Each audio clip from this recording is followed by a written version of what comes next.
zar zovin chen khat chun hring nun kallan rem tu dang zar khom zo kan noi ka hoi sun hi lalpa mi pe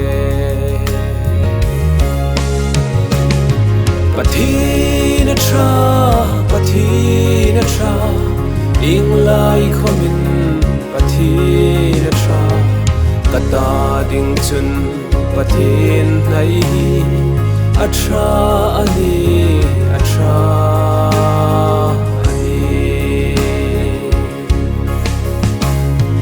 saruk trom kai lo el kani kan khi kan en ka thling theino khovel thirna ka bugrik no sin khom lal do kan ka otsi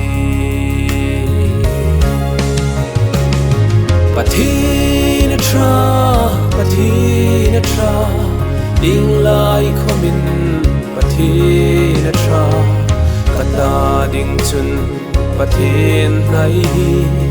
atra ani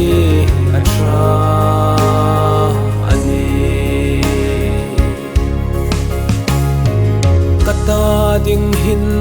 pathina tra atrat na hil suk zo an no ka chan chin hi ka hil pole aming lam rik lo an theino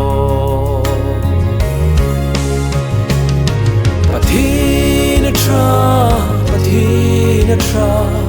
ing lai khomin pathina tra kata ding chun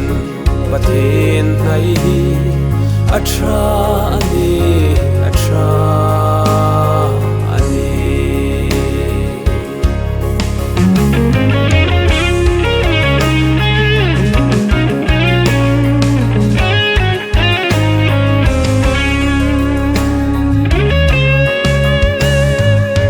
thei pasi hai dom